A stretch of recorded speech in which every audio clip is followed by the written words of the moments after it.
Hey guys, this is Anthony Morganti from AnthonyMorganti.com, and this is episode 196 of Photo Critiques. And in this episode, I'm pleased to critique the work of Thye Hwee. I hope I pronounced your name right. Thye sent me in some interesting shots. This first one of this bee with some pollen just from the flower. It's a pretty interesting shot. It's at 1/200th of a second f of 18. Now, Thye had to use that smaller aperture to get enough depth of field so he could get the bee and the flower in focus. When he's shooting in macro, he's using a macro lens, so there's very limited depth of field. So he did a nice job there. The thing is, the bee itself, it's like not in great focus, but it's more of a movement blur, I think, not so much focus. It's like parts of it, like its antenna, look like it's focused well, but these fine hairs are all blurry, and we'd really like to see that sharper. Now, 1/200th of a second just isn't fast enough. Now, we obviously had a light problem here, meaning it wasn't the brightest day. So we have to try to make a compromise, and we either have to bring the ISO up, which you tend to would introduce some noise in the shot if you bring the ISO up, or we have to bring that aperture down. I would probably try both, but the bee's not going to stand there forever and wait for you, so it's kind of hit and miss. So I would probably, my thing is I would probably bring the f-stop down so I could use a faster shutter speed. And we might have to bring the ISO up a little bit too. So I would probably shoot around ISO 400, and I would get my f-stop down to like 5.6 to 5.8, f8 there, around. And I'd really tightly focus on the bee. And then if this flower's a little blurry, so be it. At least the bee, which is the subject where we're showing the pollen on the bee, that's going to be in perfect focus. So sometimes we have to do that in photography. We have to make a compromise on how we're going to shoot something. Now, the best thing you probably could have did is if you have a ring flash, or even any flash, and you have a ring flash, you could freeze this a lot better. So if you used a flash and just shot at f18, ISO 100, and just blasted away with the flash, you would have been able to get the depth of field you needed and freeze the bee in motion and got a lot better results.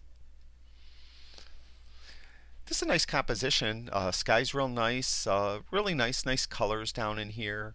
We got something bleeding in right here. We want to take care of that, so we don't want anything bleeding in. But it's nice composition and nice processing. It's not overdone, not overbaked. A lot of times we get these things that are overdone and we get this glow around the trees that are hanging up in the sky. But he did a real nice job. This is a nice shot too. It's kind of 14 millimeters, so it's going to distort the picture because it's almost a fisheye. So it's 14 millimeters, and it's an interesting shot though. I like it. Very well done. This shot here, this crab, it's just busy. We got this busy scene. It's great focus though. You see the focus on the crab. Well, the eyes of the crab are a little blurry, and we really got to focus on those eyes. But if front focus just a little bit as I blew it up, you could see how it's like perfectly in focus up in here, but the eyes are a little blurry. So that's how small your depth of field is at 300 millimeters of a 5.6. Now, ISO 800 on this, you could see it handled the noise real well. There's just a tiny bit of noise that I could see, and I bet you guys can't even see it in the video. So his camera, whatever kind of camera he has, really could handle high ISO pretty well. So that's good to know, because not all cameras handle higher ISO as well as some others. So this camera does. So that's good to know when you're in these dimly lit scenes like the bee scene we saw before. We could have pushed this ISO up to 800 and still got enough detail. But again, I think a flash would have helped this shot. I digress. Let's get back to this crab. The scene itself is just too busy. We have this back in here. Doesn't really add anything to the shot, and it's blurry, so it's hard to look at. This is the focus point right here. This is blurry in the foreground. So we have this band of focus here. Now, I don't know if he did that in post, blurred this out, because this line looks real strong right here between focus, not focus. So he might have did that, in post, blurred this out. That's fine, but it looks like you might have blurred the eyes too if you did do that. So, but as the scene itself, we really can't see enough of the crab to make it interesting. This shot here, there's again, it's just kind of too far away. It's an interesting bird and great focus. You did a really great job, as you could see. I mean, just fantastic. But shooting up like this, and you're so far away, we have this overhang here. The composition itself is good. It is a wildlife shot, though. It wouldn't be something that like a wildlife magazine might want. They want to see more of the bird, less of the trees. As maybe an art type shot, though it's very good. This scene I like a lot too. You know, it's really well composed. I like the sky. It the focus looks good. It's just you know, nice shot. It just really is. It seems, I don't know, a little like dim to me. That's why I'm kind of stalling as I look at it. Like the whites are kind of gray, so I don't know what you could do to kind of jazz that up a little bit. Maybe bring the whites up a little bit.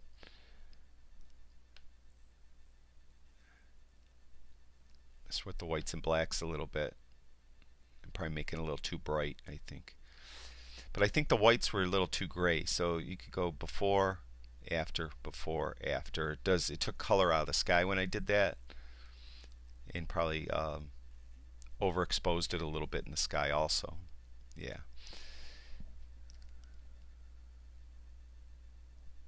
Yeah, see, it's hard. It's hard to do this because we have this big bright spot here. So we either have to have kind of the gray whites, but if we bring the whites to make them white, then we overdo this.